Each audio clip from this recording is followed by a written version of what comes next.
Okay, hi everyone. Good evening. I think we're going to get started. Thank you everyone for joining. In Jewish tradition, in moments of hardship and tragedy, we focus inward and we turn to spirituality, to faith, to God to give us clarity and strength and carry us through the challenging hard times.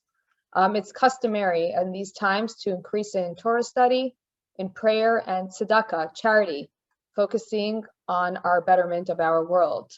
Positive global transformation begins with inner work. The Jewish people have an intrinsic connection to Israel. It's our homeland.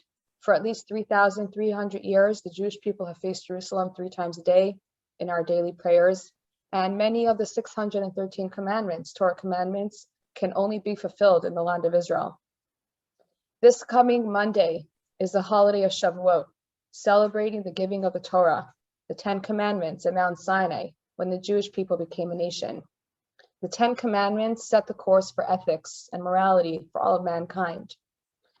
It's very interesting, our sages note that the first commandment of I am the Lord your God, which is the first of the 5 of the first tablet, and on top of the first tablet, and then the 6th commandment, which is the first of the second column of commandments, is do not murder. Do not murder. They are juxtaposed, one right next to the other, to teach us a very unique lesson. Every human being is created in the image of God. Each life is priceless. Every life is sacred. And we need to remember the sanctity of life and treat every person with dignity. And we hope and pray for a time when, in the words of Isaiah, they shall beat their swords into plowshares and their spears into pruning hooks. Nations shall not lift up sword against nation, and neither shall they learn war anymore. We are going to call on Joshua Azalai, class of 24, and a member of Chabad, to share a short prayer, a chapter of Psalms.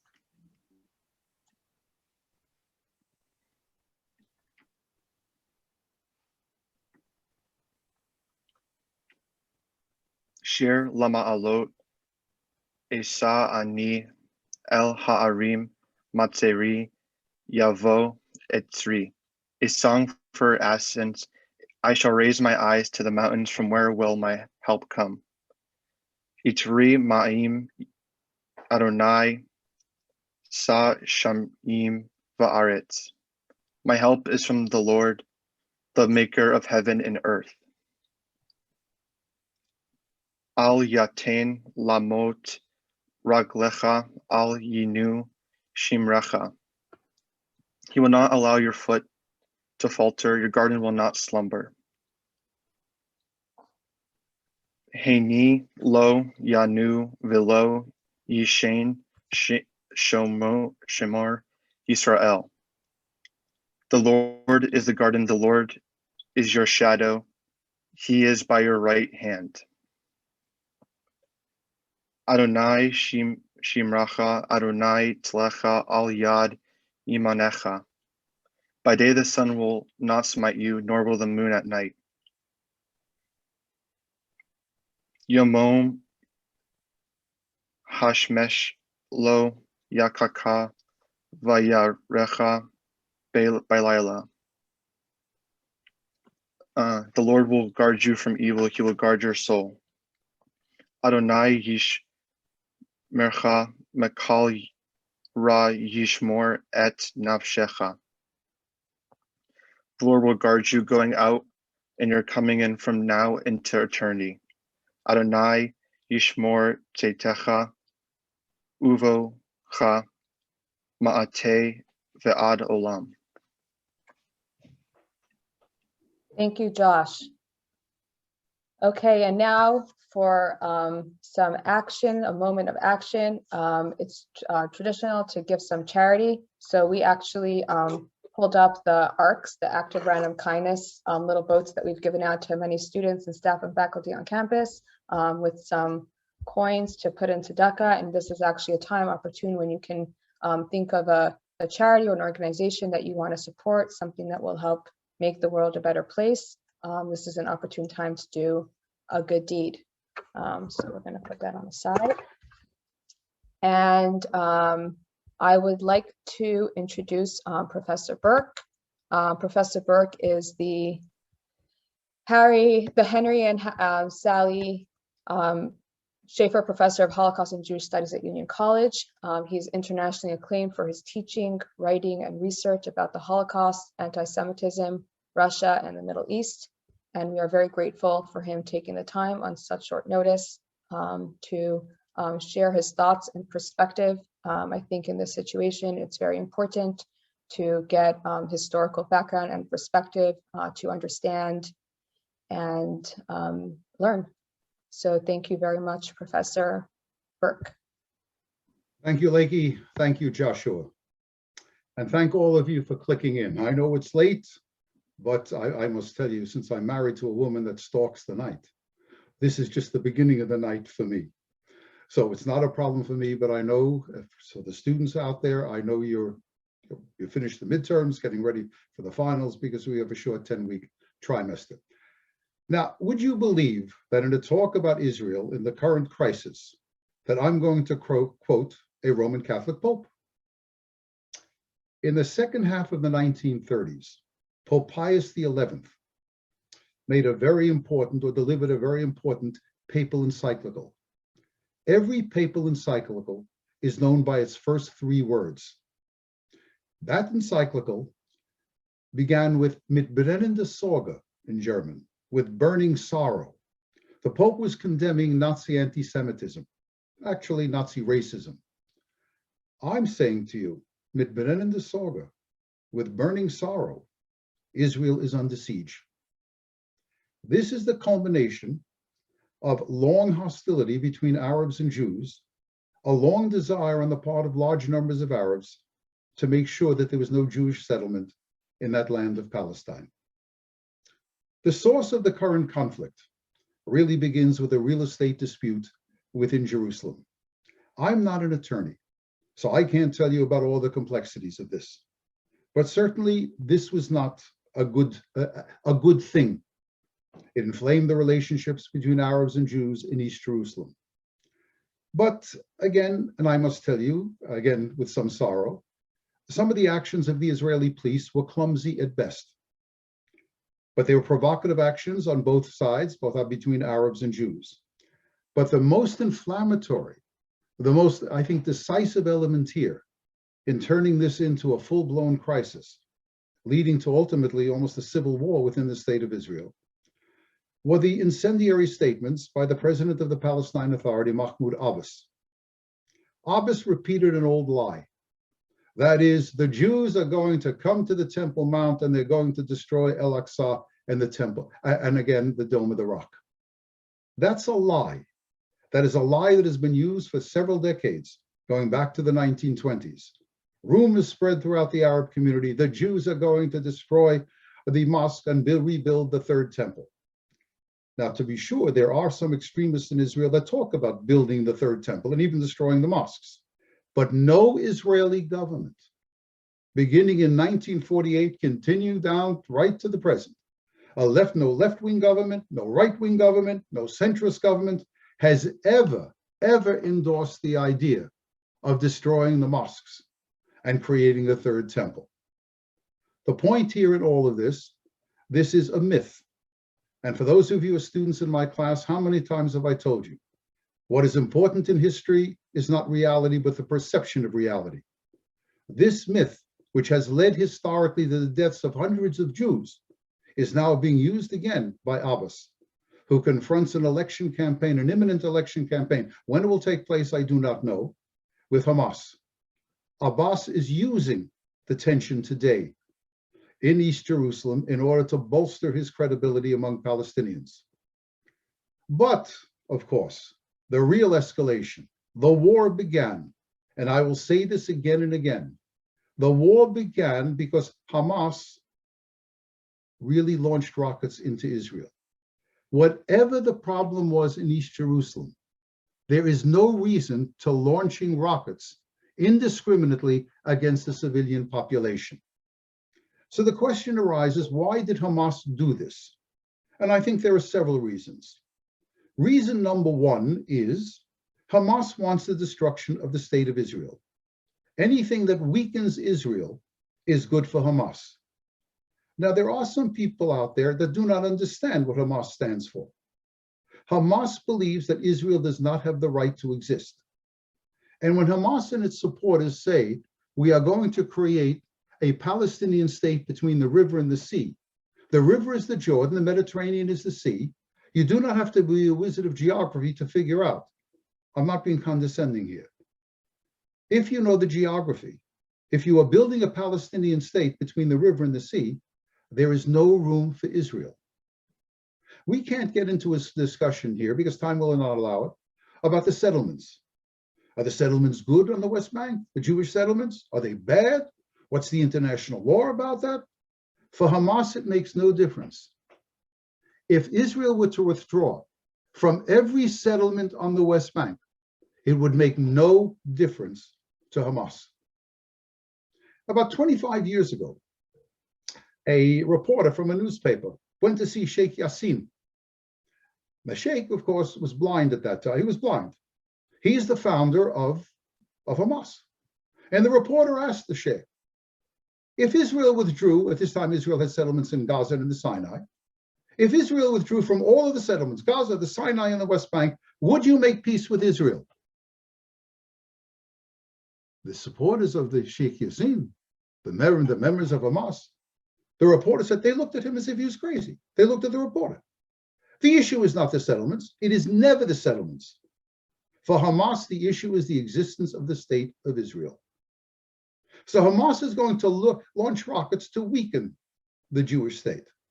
In addition to that, Hamas has a great deal of difficulty in Gaza itself. The economic situation is very, very difficult. And a number of Gazans, an increasing number of people living in Gaza, are beginning to bridle against the very rigorous religious strictures that Hamas has inflicted upon the people. And a number of reporters, again, Palestinian reporters who live and based in Gaza, have been put into prison because they have said critical things about Hamas.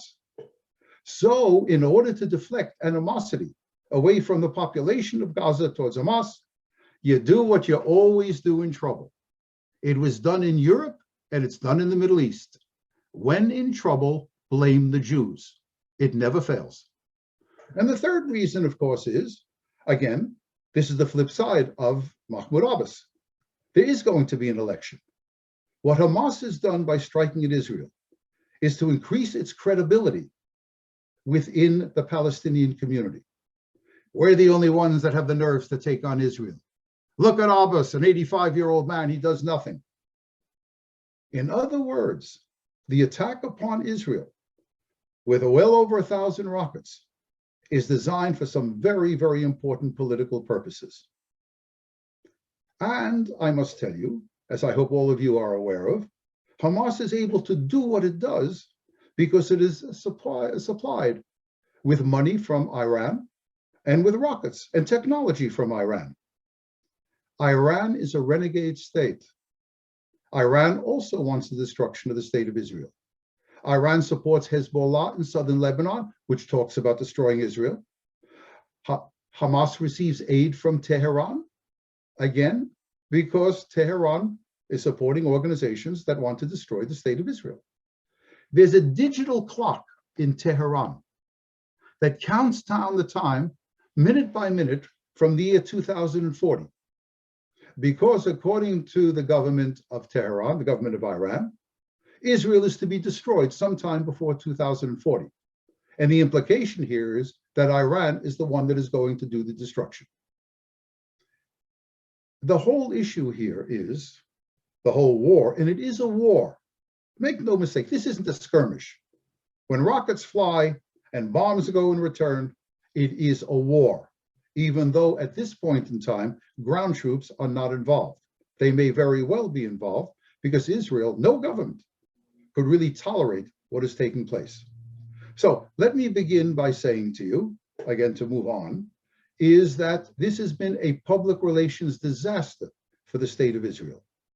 Even though Israel has done what every other country on this planet would do, no other country in the world would tolerate its citizens being rocketed and killed. particularly its civilians. Think for a moment. If rockets, God forbid, were flying from Canada into the United States, or from Mexico into the United States, do you think our country would remain silent? You can bet your last buck the United States would intervene militarily in Canada and in Mexico to stop the rocketing. The problem for Israel is that Hamas does something, I think, that is quite vicious. Hamas rockets are really based in, and the people who are shooting the rockets shoot them from mosques, from schools, from apartment buildings where there are lots of residents. The Israelis do whatever is humanely possible, whatever is possible, to avoid civilian casualties. The Israelis make telephone calls to the people in the apartment houses that there are Hamas people there and we are going to attack them, so get out of the building. The Israelis drop leaflets. Now, some of you who are out there and listening, some of you are students in my World War II class. And remember, we began to discuss strategic bombing. The American Air Force bombs by day, the RAF, the Royal Air Force, bombs by night. We destroyed German cities and we killed in the bombing 800,000 German men, women, and children. We did not call them in advance. We did not send leaflets saying to them. The Israelis have done what any other country in the world would do by responding. And they have done it, I would argue, in more decent fashion than almost any other country in the world. So what does it mean? It means that it's a press disaster for Israel, a very, very difficult time.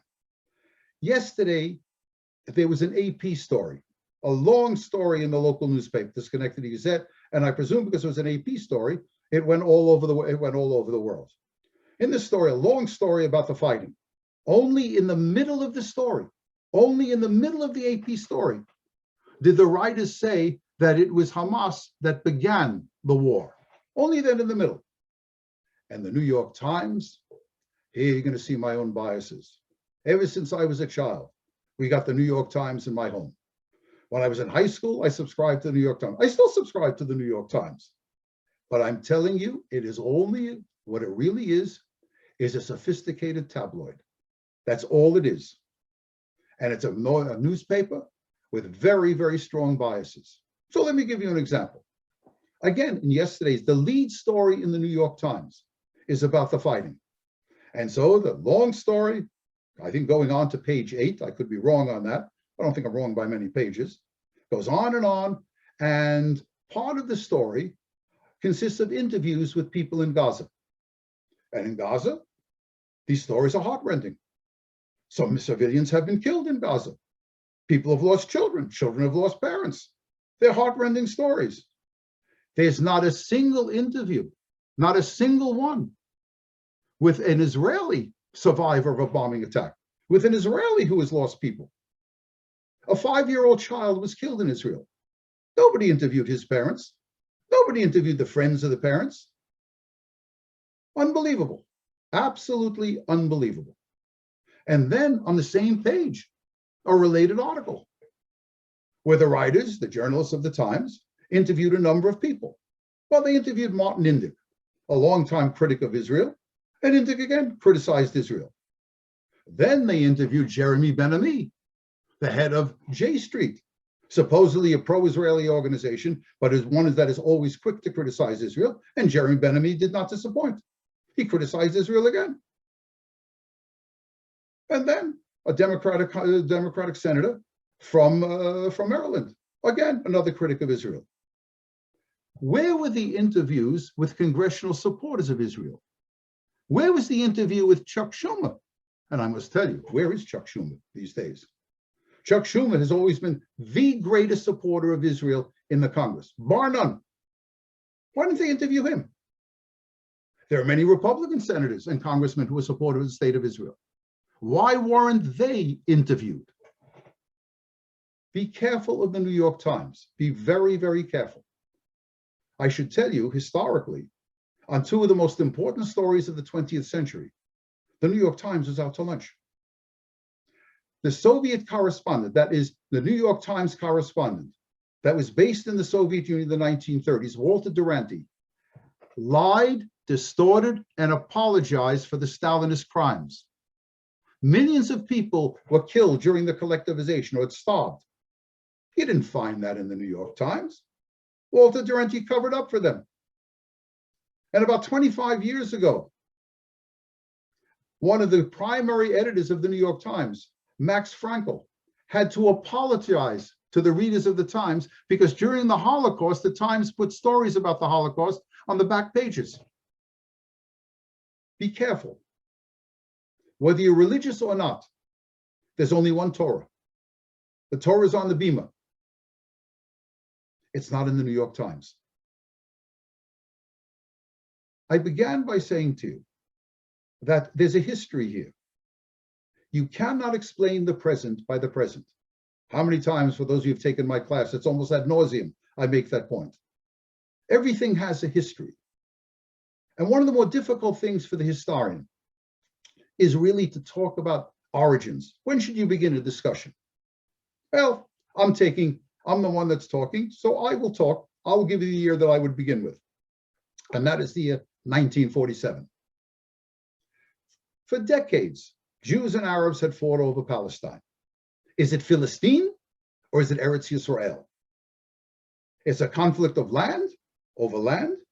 And I think in the eyes of some Arabs, it's a religious conflict as well. In the eyes of Islam, Jews are dehimis, protected people. And while it is true that for hundreds of years it was better to be a Jew living under Islam than it was to be a Jew living under Christendom, the fact of the matter is Jews were always discriminated against in the Islamic world. The idea that Jews should exercise sovereignty over Jerusalem, inconceivable in the eyes of many Muslims. So, what is going to take place here? Again, the British have the mandate for Palestine. It's 1947, only 2 years after the Second World War. The British are unwilling to commit human and financial resources to Palestine anymore. So the British throw the whole issue of Palestine. Remember, the British have the mandate given to them by the League of Nations.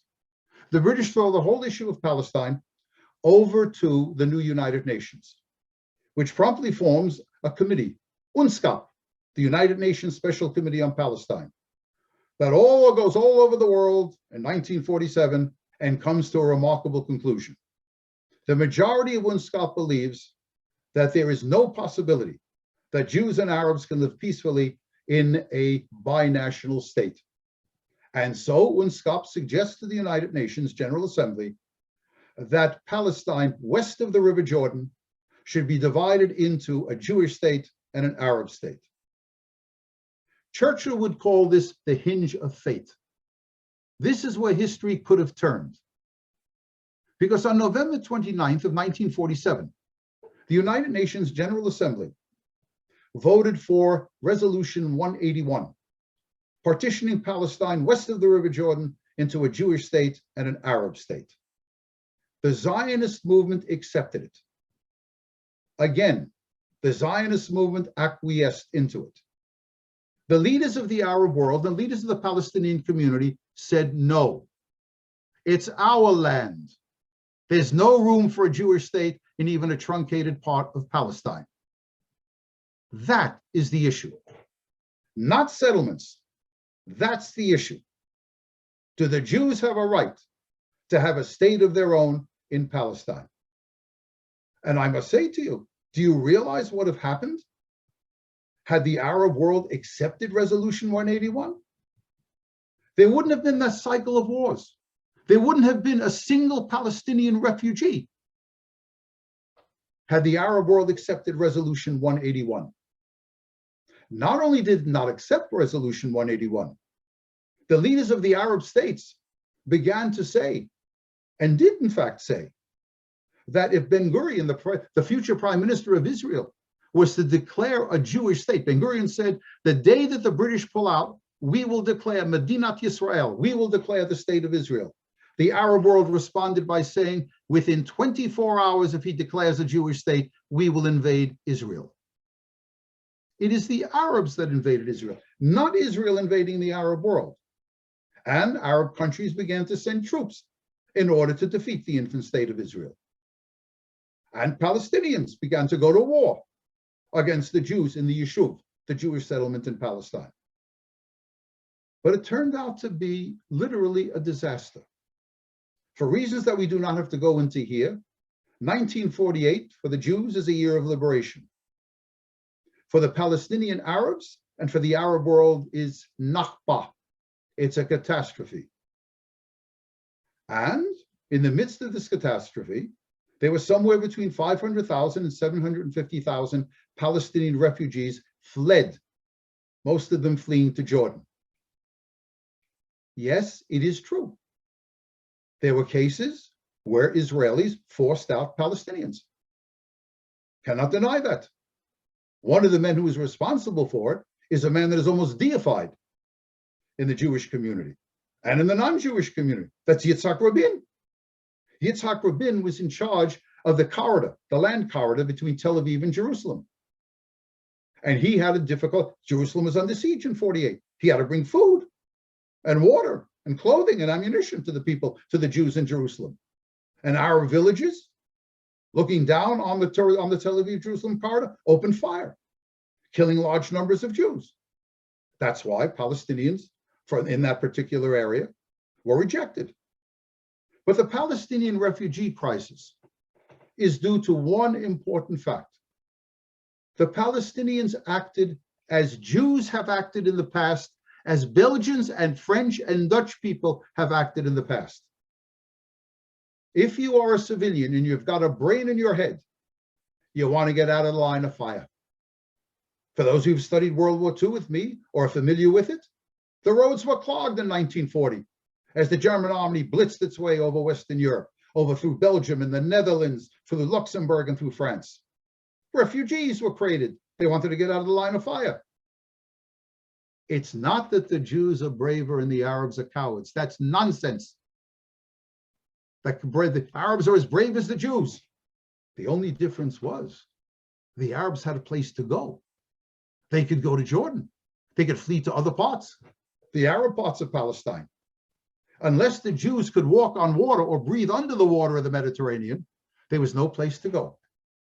That's why the Jews stayed, and that's why the Arabs fled. But again, I come back to Resolution 181. This was a chance to bring peace to the Middle East. This was a chance to bring peace between Arabs and Jews in Palestine. The Zionist movement was prepared to accept half a loaf of bread. The leaders of the Arab world and the leaders of the Palestinian Arab community said, it's all our land, and no one has the right to take away a single inch of our land. So 1948 was a catastrophe for the Arabs. So too was 1967. Nasser was saying, we're going to throw the Jews into the sea. We're going to reverse the shame of the Nakba. We're going to kill them. Israel will cease to exist. But in 6 days, it is Israel that won the war in June. And Moshe Dayan, the architect of victory in 1967, Israel's greatest war hero up to that period of time, turned to the Arab world and said, let's make peace. You can have it all back. All of it can go back for the sake of peace. And what was the Arab response? In the latter part of 1967, when leaders of the Arab world met at Khartoum in the Sudan, the three no's: no negotiations, no recognition of Israel, and no peace with Israel. That's why we are where we are at the present time. So what are we to make of all of this? What can I say to you? I'll say a number of things very, very quickly. Don't ever be afraid to support the state of Israel. I know there are anti-Israeli faculty members at Union. I know that. I know some of the students are vehemently anti-Israeli. I know that. Don't be afraid. If you are physically threatened, report it to the administration. If you see anti-Semitic diatribes, again, report that as well. Never, never be afraid. The cause of Israel is a just cause, a very just cause.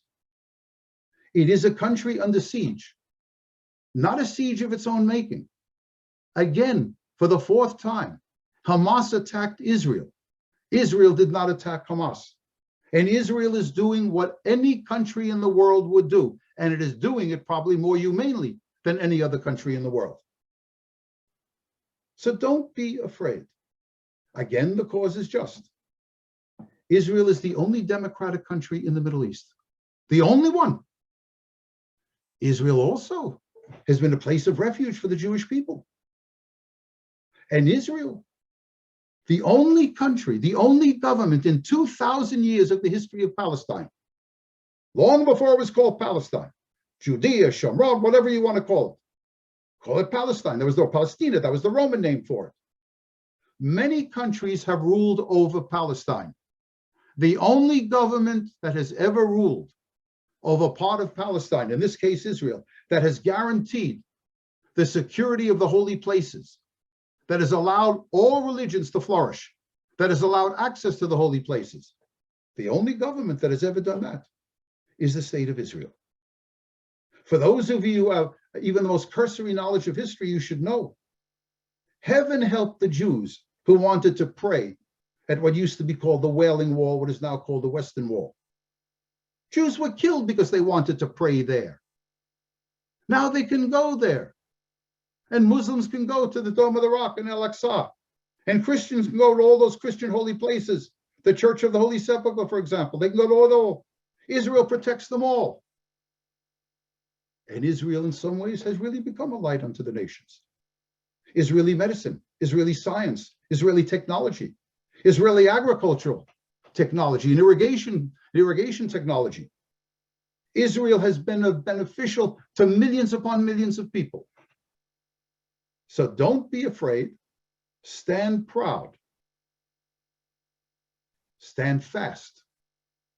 In short, my friends, Israel is in the right here. And so, shalom uvracha, a peace and a blessing to all of you, and thank you for listening. One last point. We are all connected with Israel in one way or another. If you are a supporter of Israel, Israel, as I am speaking to you, is under rocket attack. If you're a supporter of Israel, think about Israel tonight. Think about it. And if you have friends and children and grandchildren in Israel, you know what you should do tonight? Pray for the peace of Israel. And again, shalom uvracha. Thank you for joining. Leggy, let the questions come. Thank you, Professor Berk. There's a Q&A button on the bottom of your Zoom. We'll open it up now for some questions.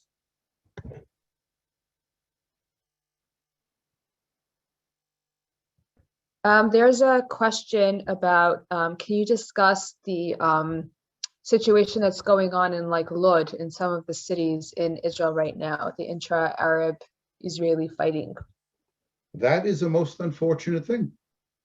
That is, Israel is involved in two wars, a war with Hamas and a civil war within the country. I think Hamas is very much responsible for this. There are legitimate grievances that the Arab population of Israel has. There's a good deal. How much it's social discrimination I cannot speak of, but it is. It's not easy to be an Arab within the state of Israel. But, and it's a very important but, there is equality before the law. There's no racial antipathy. For those idiots out there that say Israel's an apartheid state, that's absolute nonsense. Arabs sit in the parliament. There are Arabs in the army. Complete equality before the law. But again, this is a country, Israel is a country under siege. Make no mistake, and I'm not being terribly melodramatic here, nor am I taking an extreme position. If Israel, God forbid, were overthrown, if the Arabs occupied Israel, they would slash the throats of every Jewish man, woman, and child. That Israel, that there is some discrimination against Arabs, not legal discrimination against Arabs in Israel, but some social discrimination, some wariness about the Arab, it's there. I wish it weren't there. I wish it were not there. But we are talking about people of flesh and blood. What is remarkable in all of this, for a country that has been under siege for decades, Israel is still closer to Athens than it is to Sparta. It's still a democracy. And yes, there may be social discrimination, but before the law, Jews, Christians, and Muslims are equal.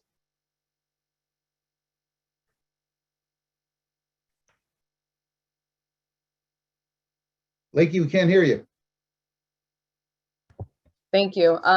This is, I think, a very relevant question to the current situation. If you can speak more about the legal rulings in East Jerusalem, the land there, what is the history in East Jerusalem, and what was decided about that, and then even more about, like, I think we can include in that the current conflict and the legal ruling about the property. Right. I said, Lakey, I said in my talk, these are legal issues.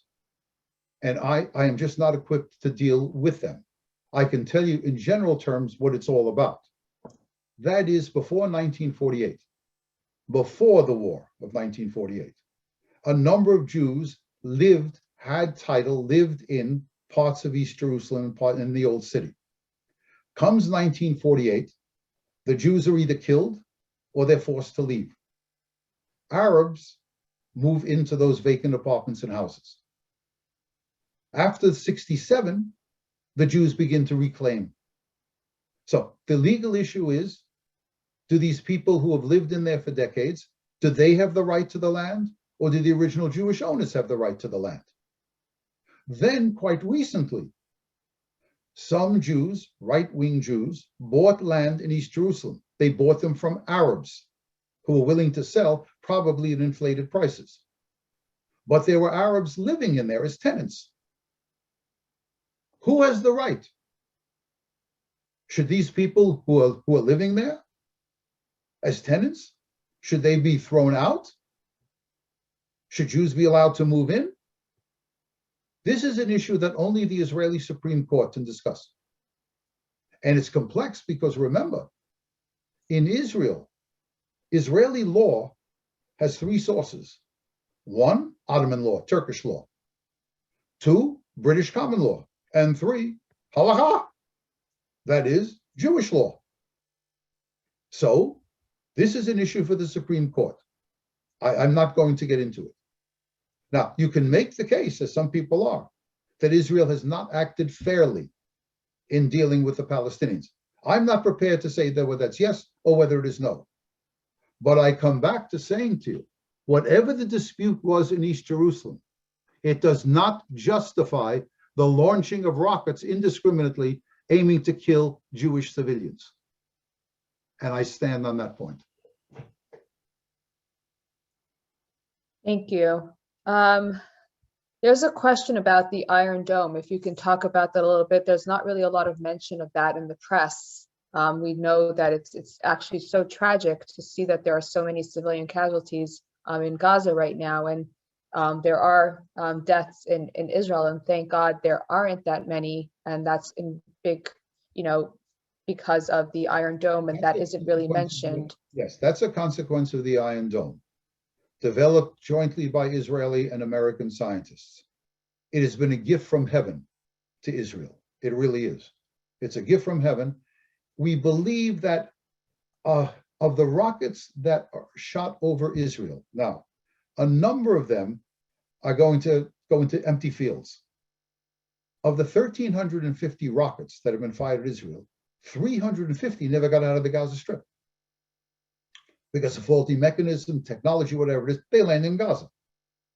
Of the remainder, those that are fired into Israel that do not end up in the fields, in open areas, Iron Dome intercepts 90%. But 90% is not 100%. No defensive system is perfect. But Iron Dome has been able to save countless Israeli lives.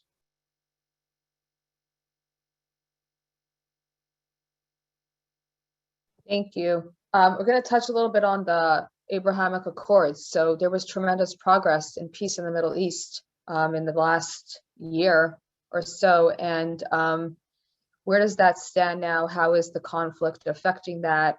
The perception and the current Israeli-Gaza, Israel-Gaza conflict in the Arab world, how is that all? That's a very good question.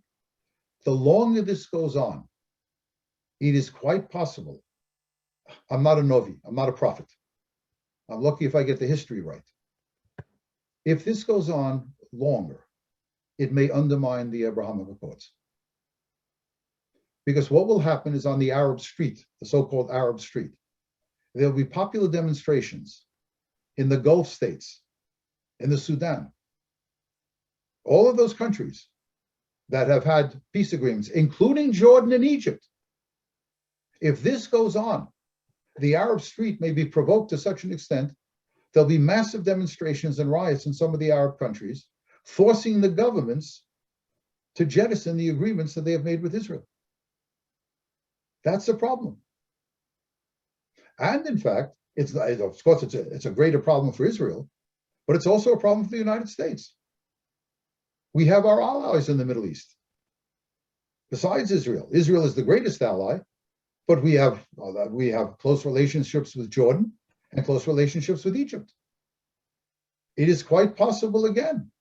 The question is another good question. It is quite possible, the longer this goes on, that is, not only will the Abrahamic Accords go by the wayside, America's allies, King Abdullah in Jordan, General al-Sisi in Egypt, they may find themselves in a difficult position.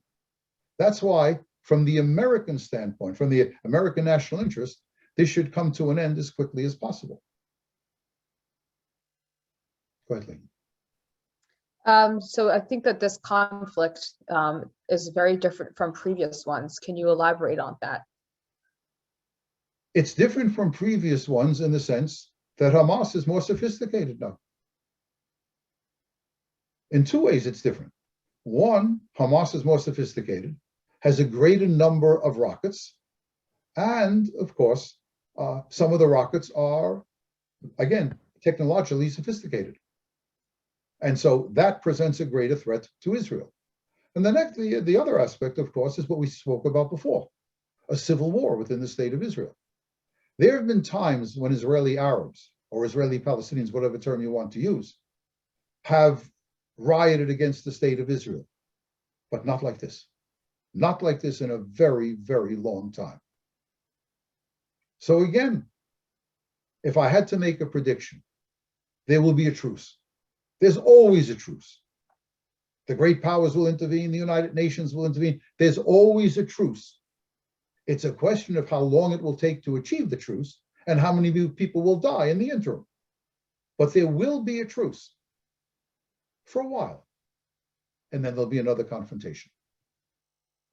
What's also interesting, I don't know if the questions are coming in about this, is what is the influence of this upon Israeli politics?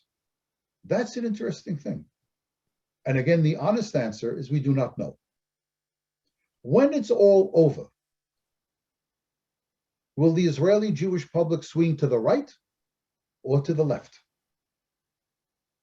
Netanyahu was given 28 days by President Rivlin to create a coalition government. He could not do it. Yair Lapid, a centrist politician, has been given 28 days. So far, he's not been able to do it. The most interesting thing out there is that Naftali Bennett, who's a man very far to the right, makes Netanyahu look like a flaming liberal. Naftali Bennett, who couldn't stand Netanyahu. Bennett was once a member of Likud, broke with Likud, can't stand Netanyahu, now is beginning to enter into negotiations with Netanyahu. If those negotiations go well, it is quite possible that Netanyahu will be, again, continuous prime minister. I don't know if that's going to be. Israeli politics are very, very complex, very, very intricate. The other thing there is that the leader of one of the Arab parties in Israel is a man that was talking about either joining with Netanyahu or joining with Yair Lapid to help form a coalition to get that majority of 61 in the Israeli Knesset. But I'm not sure a leader of any Arab party in Israel is going to join in an Israeli coalition because of the hostility that our political party will find from the Arabs in Israel. So I don't know. It's all, as they say, up in the air. You had mentioned about Israel being the only democracy in the Middle East. And one student is asking if you can elaborate on that, given the diversity of people attending this webinar, and expound on that, why it's so important to support Israel, which is the only democracy in the Middle East. What is a democracy? Freedom of speech, freedom of the press, freedom of the religion. That Israel has that. Israel has a parliament.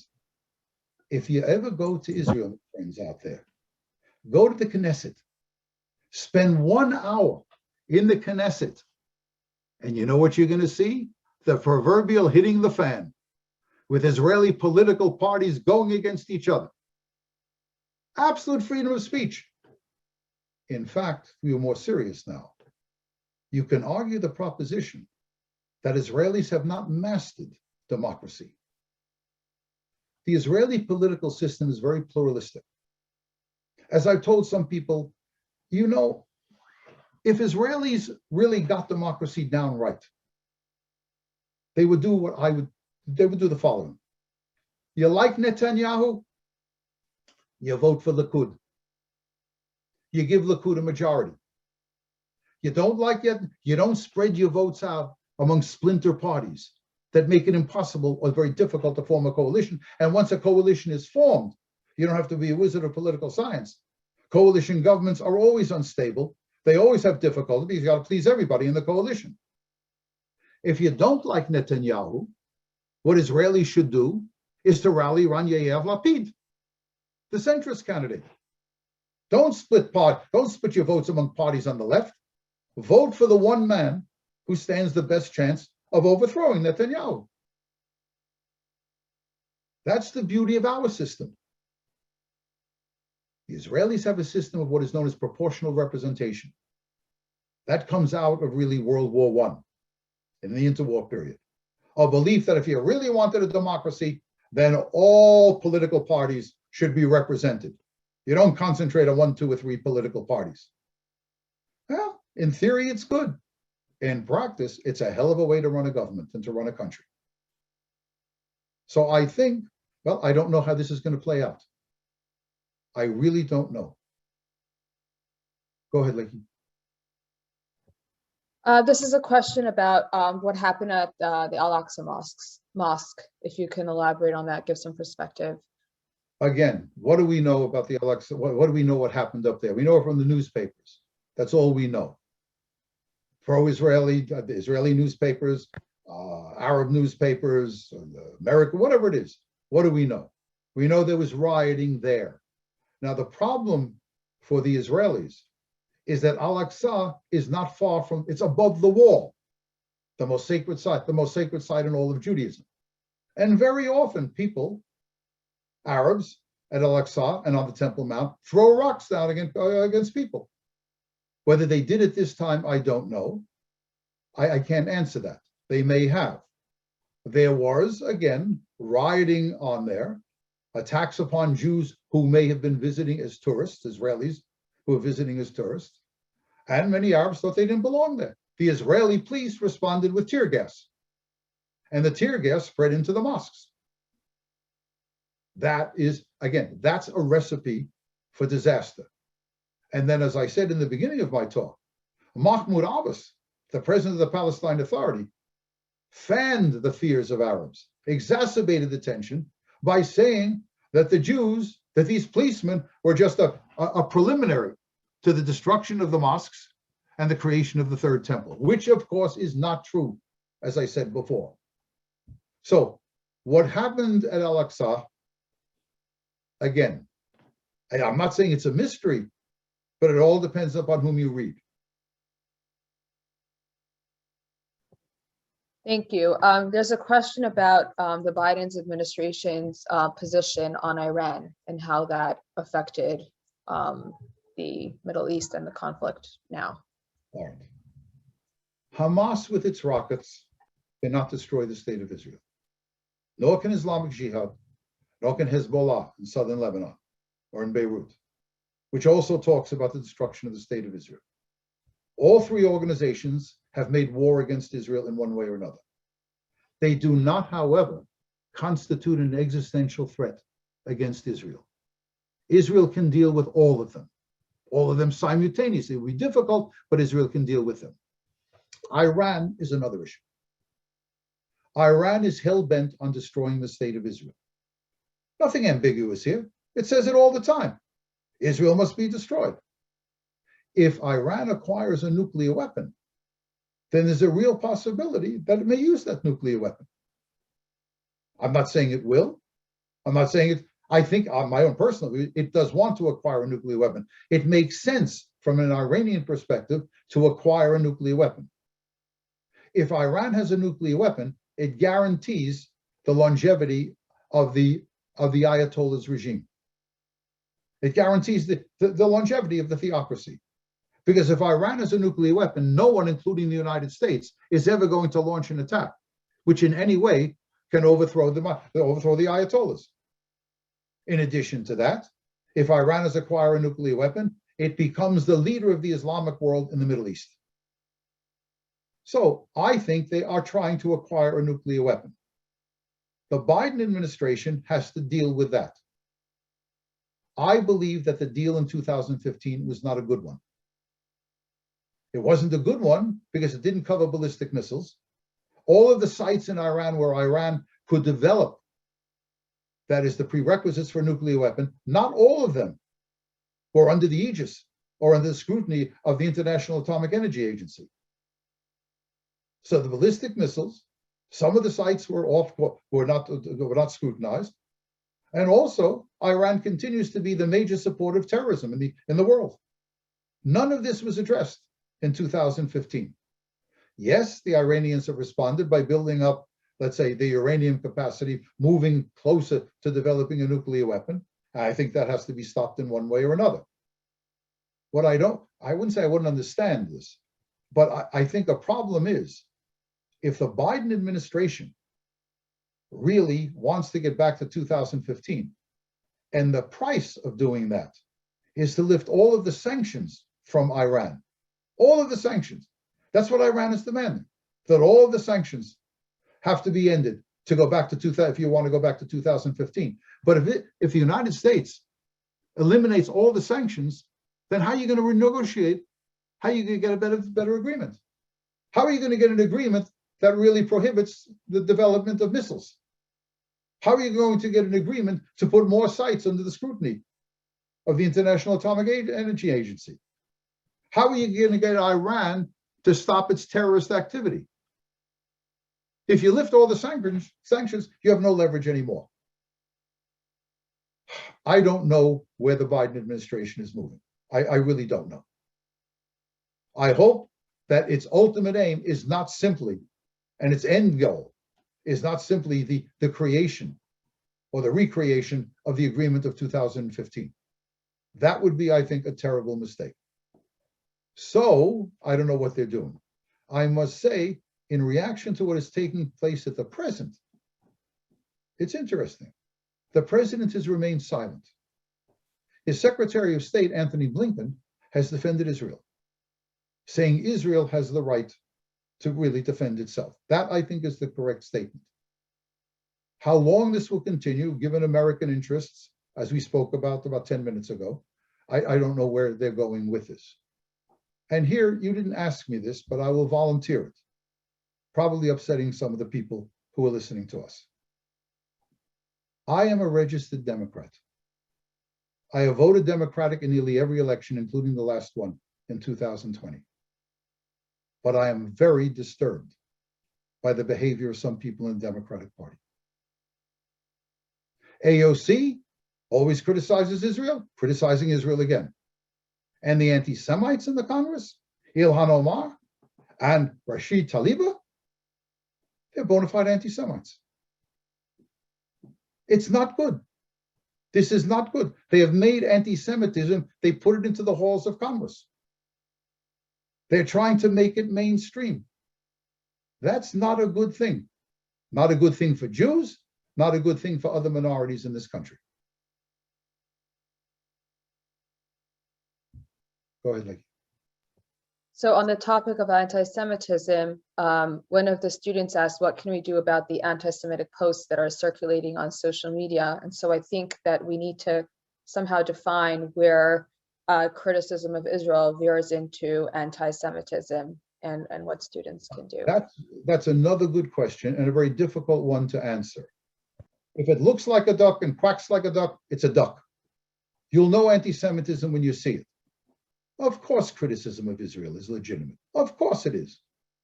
There are Israelis that criticize their own government. But when do you know the line is crossed? When you hold the Israelis to a much higher standard than any other country, including our own.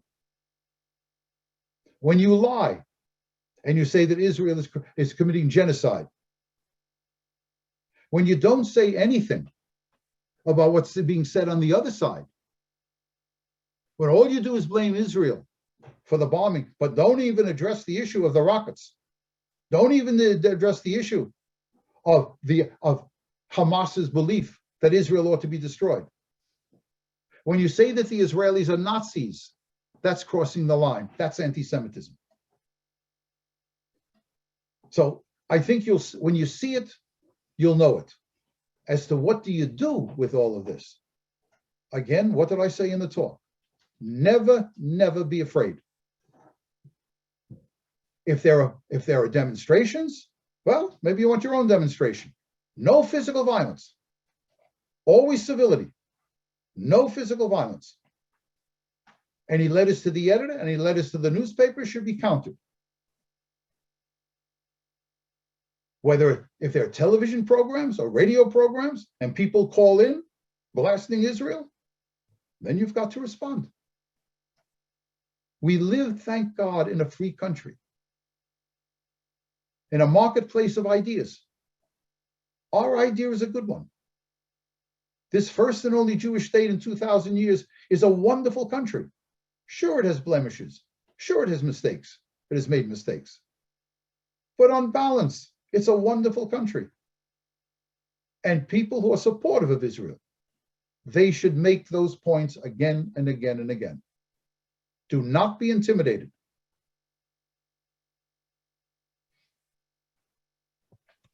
Okay, do you see any long-term solution for this ongoing conflict? Lakey and Shmuley, maybe I'll poach on your territory. When the Messiah comes, maybe there will be peace. I can't tell you a long-term solution. Marx and Freud used to say, reality determines consciousness. That is, when you face a reality that you cannot change, you adapt to that reality. Sadat adapted to the reality. We cannot destroy the state of Israel. So if we can't destroy the state of Israel, then why engage in long-standing wars, fruitless wars, which we always lose? Jordan's King Hussein understood that concrete reality.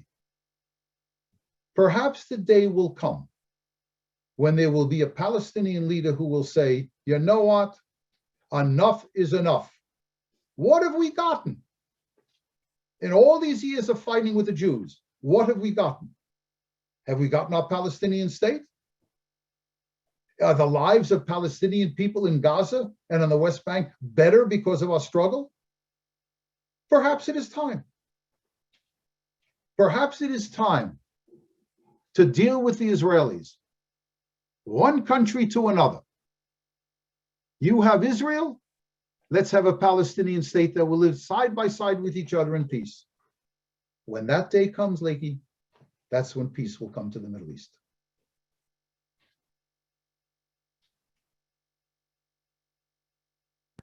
Thank you. We're hitting. Thank you. It's 10 o'clock on the dot, and there's a lot of the same questions that keep coming in. So I think that forgive me for interrupting. I will stay as long as people want. As long as you have questions, I'm willing to stay. I hope they're not the same questions, but I will stay. let's see. Oh, this is an important one. In a lot of the social media posts that are being shared and comments, people are seeing things talking about Israel being apartheid, Israel committing genocide. What can you say about that? All right, I thought I addressed myself to that, but I'll do it again. Israel is not committing genocide. That, when you say that Israel is committing genocide, you're now coming close to crossing the line into anti-Semitism. Israel is not committing genocide. If Israel wanted to destroy, to really kill large numbers of Palestinians, the Israeli Air Force could immolate the whole area. The Palestinians would be counting their dead in the tens of thousands and the hundreds of thousands. Israel is not committing genocide. It's responding, as I said on a number of occasions here, it's responding as any country in the world would respond. You defend your citizens. That's the proverbial bottom line for any government. Defend your citizens. Guarantee their security. As for Israel being an apartheid state, that's absolute nonsense. Again, equality before the law. Arabs in the Knesset. An Arab in the Supreme Court of Israel. Unbelievable. This is not South Africa. Again, is it difficult to be an Arab in Israel when Israel is surrounded by Arab countries that want to destroy it? The answer is yes. I'm no supporter of any of the discrimination whatsoever, but I think I understand why some of it takes place. But again, this is a democratic country. Arab newspapers can publish what they want. Arab parliamentarians can say what they want. That's not apartheid.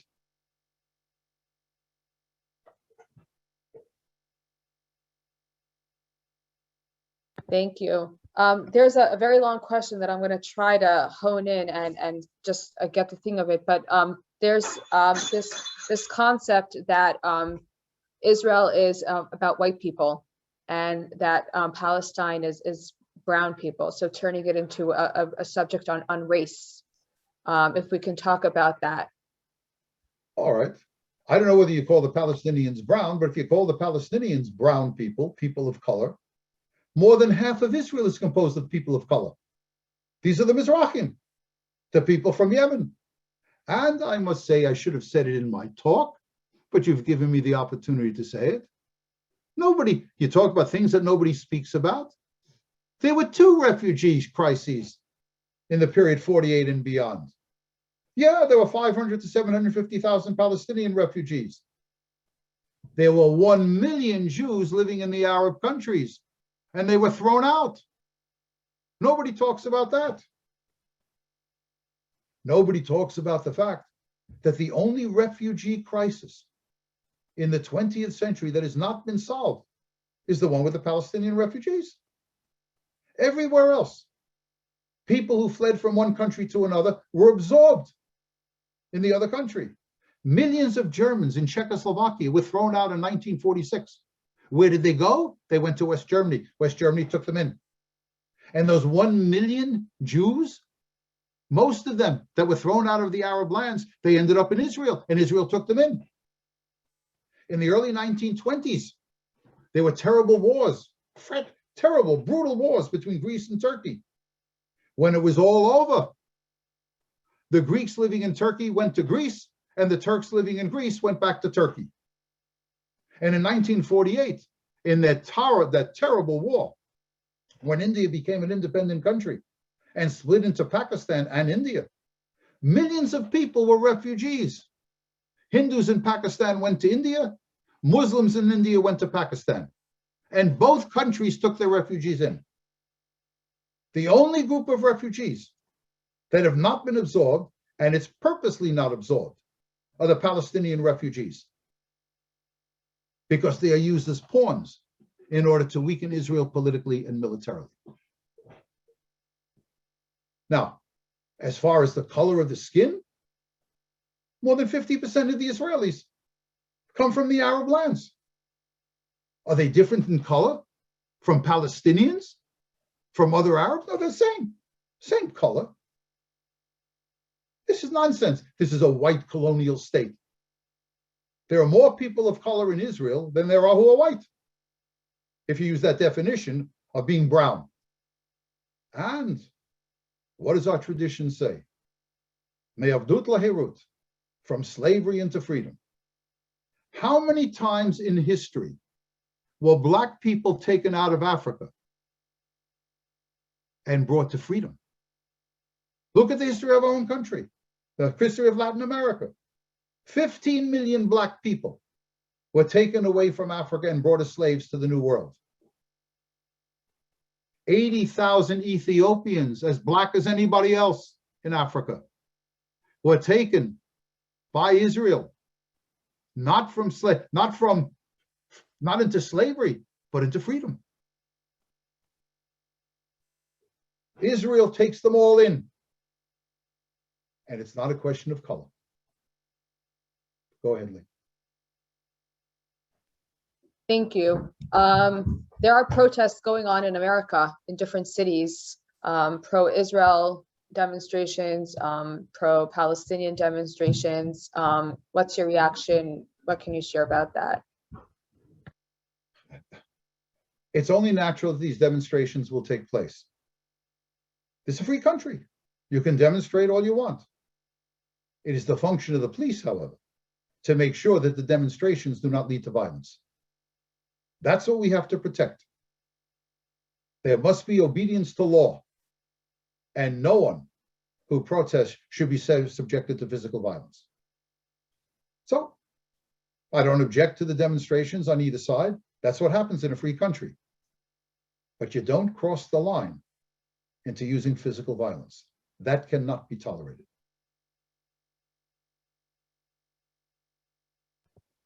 Okay, there's a question about settlements, and you touched on that in the beginning of your talk. There's another question about the silence of the world. Secretary Blinken has come out in support of Israel, saying that Israel has the right to defend itself, but you see a lot of countries around the world, even some who are, allies to Israel, but a lot of countries, especially Europe, with important relations, who are largely silent. And what does that say, and how will that affect? What does it say? It says that very often, as is often the case in history, the Jews are on their own. The Jews are isolated. Now, why are the other European countries silent? Some of them sincerely believe Israel is the Goliath, the Palestinians are David, the Israelis or the Palestinians are the underdogs, and some people have a natural reaction to support the underdogs. Some people believe, I think they're misguided, using some of the terminology that was in the question before. Some of the people see Israel as a white colonial state. It's not. Some people see Israel, again, oppressing people of color. It is not. But perception is reality. It's what people believe, not what is really there. And some of it is sheer anti-Semitism. You don't like Jews, but you're embarrassed because anti-Semitism for decades after the Holocaust was not in vogue. So you have a surrogate for the Jews, Israel, Zionism. You attack Israel and the Zionists. Some of it, not all of it, maybe not even most of it, but some of it is just sheer anti-Semitism. And then there is the economic motive. Look in dealing with Iran. Iran is a country of 80 million people. It's a vast market. And of course, Saudi Arabia. Europe is still dependent to a certain extent on oil coming from the Middle East. A market in Iran, dependency on oil, you know what? Money walks and talks. And that motivates some of the governments and some of the people in Western Europe.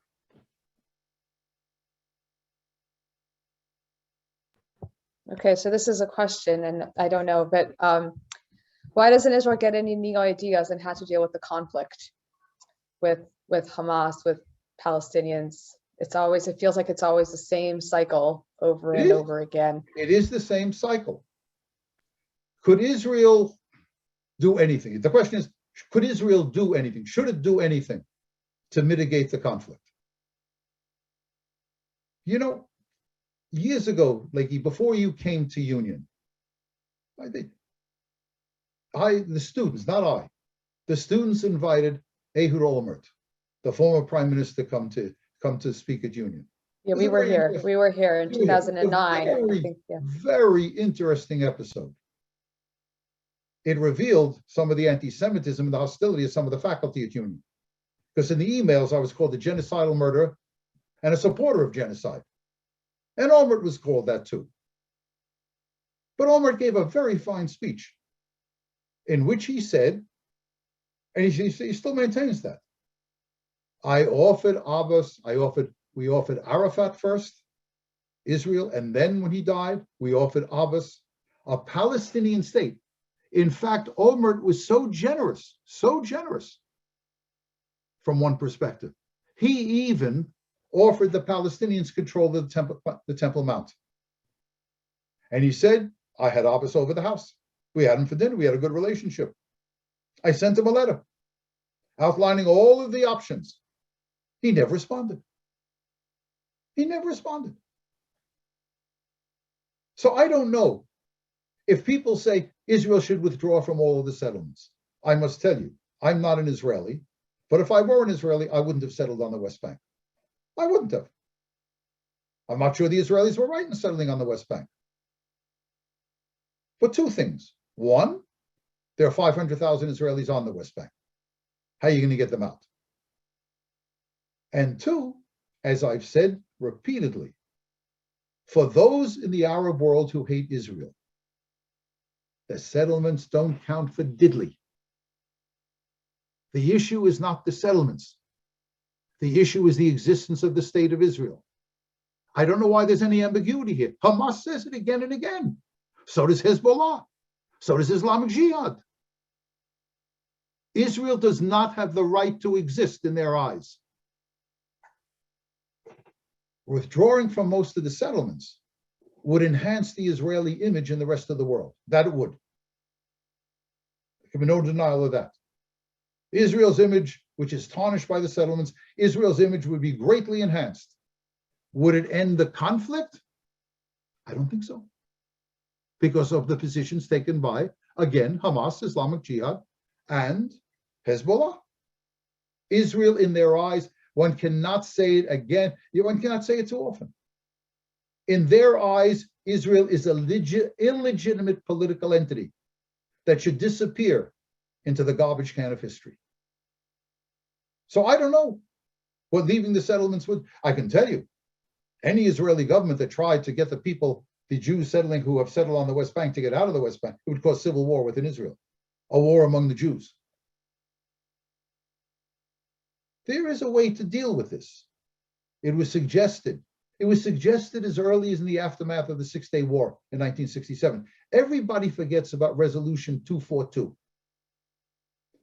The American ambassador to the United Nations and the British ambassador to the United Nations were able to get the Security Council to pass Resolution 242, which said, and the language was very specific here, peace will come, among other things, the Arabs will recognize Israel, and Israel will withdraw from territories occupied in the Six-Day War.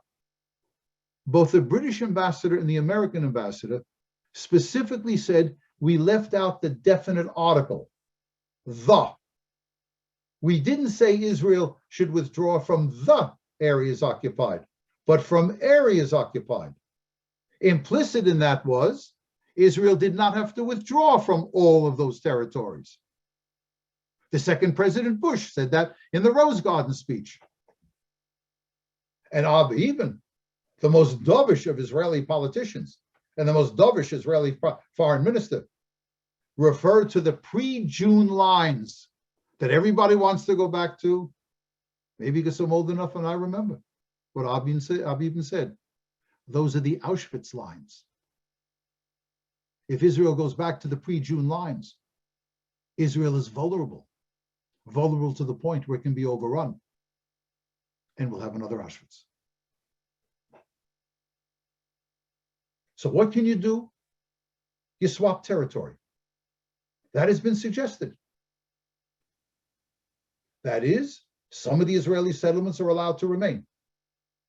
Malay Adumim, Efrat. Some of the large Israeli settlements are allowed to remain, and some Israeli territory is given to the new Palestinian state. But it doesn't work if one side says that Israel doesn't have the right to exist. That's the issue.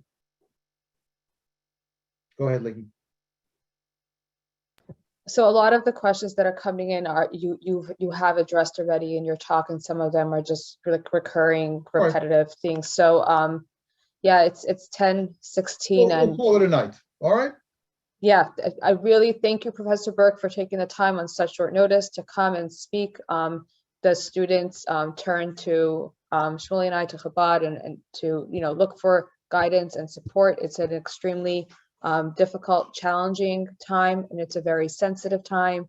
There's a lot of sharing of posts, and so I thank everyone for joining and listening to gain some perspective and historical context.